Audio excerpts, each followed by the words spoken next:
Congratulations, you're having another little one. That is so exciting. I have 3 and I have to say the first couple of months, yeah, it's a transition. You've definitely got to have some tools in place that makes everyone feel loved and that they have that space with their caregiver and their parent so things go smoothly.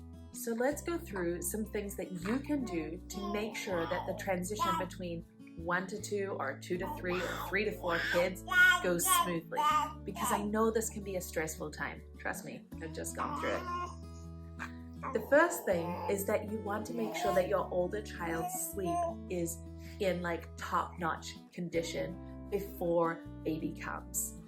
We get a lot of calls from parents, and I love them and I love working with them, but parents are like 38 weeks or 36 weeks pregnant, and they're like, my toddler's sleep is really bad and I just realized that I'm having a newborn. And I know that's hard. Still call us, please do.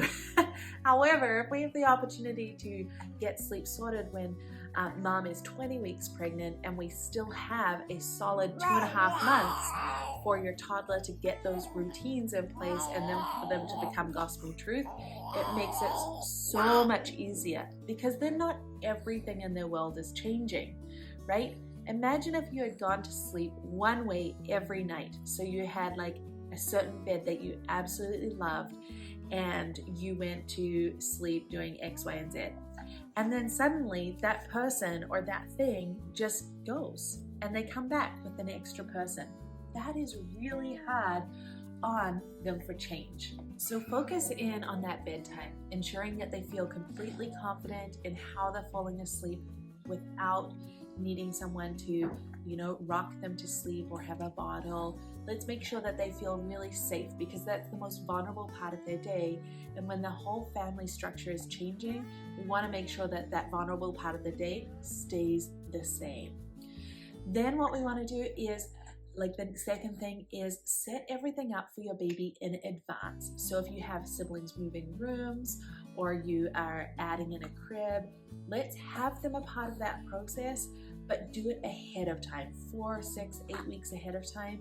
So that's just how the home is, rather than having loads and loads of change right before baby comes. The next thing is that you want to talk it through. Don't be afraid to talk through what it's going to be like. That mommy's going to be a little bit sore, or daddy, or your grandma, or whoever is in your family structure, and explain what their role is with it. Then set some really clear expectations with your parenting team. I know for my family, it was always that, I wanted to make sure I could breastfeed my baby or bottle feed my baby. However, I still wanted quality time with the toddler. And so we had to talk that through. Yeah, it's easier for them to take the toddler because the newborn is going to settle better with me. However, then the toddler is not getting the quality time that they need.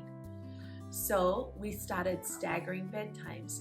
The toddler will naturally go to bed before the newborn at first, because newborns go to bed at around 8 to 10 p.m.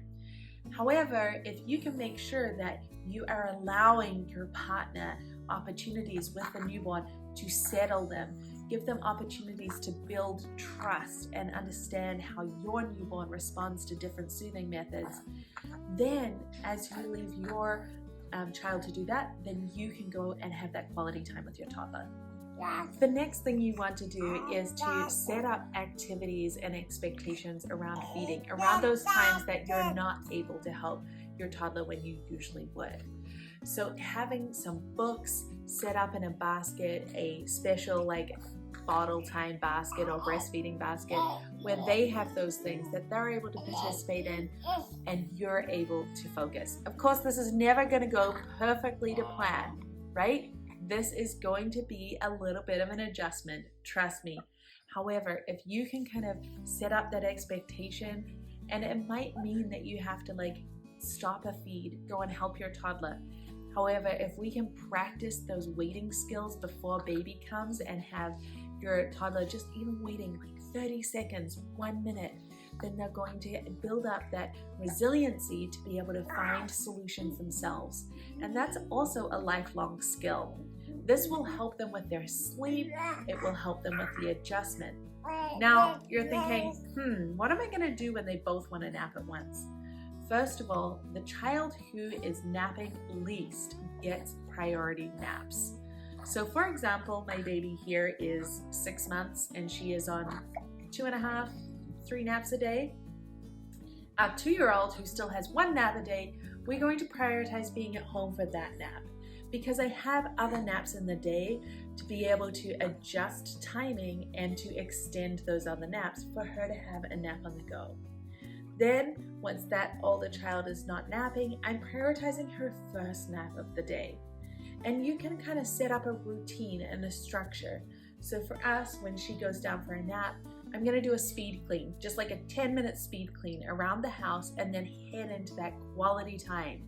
However, my priority is making sure that I'm slowly building our youngest baby's sleep skills so that she's able to have healthy, developmentally appropriate sleep so that then I'm able to spend that time with my toddler. Because even with your first, you might have been able to do all holding or carrier naps. However, with your second, you have 2, and it's what's best for that whole family. And you can teach your baby healthy skills that are lifelong, that are going to help now to ease that tension as you walk through this adjustment. Have people in your life been telling you, you'll never sleep again? Are you starting to stress about how life is going to change with a baby or adding an additional baby? I've been there. And mama, it's time to cheers your new best friend, Little Wink Sleep. Our Nurturing Newborns program gently and gradually lays the foundation for sleep in a way that you're able to manage and understand. We use a science-based approach that fosters healthy attachment. You'll be able to let go of the stress of newborn sleep and enjoy this stage, knowing your baby is set up with the right skills. Nurturing Newborn Sleep includes all our insider coaching strategies, taking you step by step, troubleshooting along the way, as well as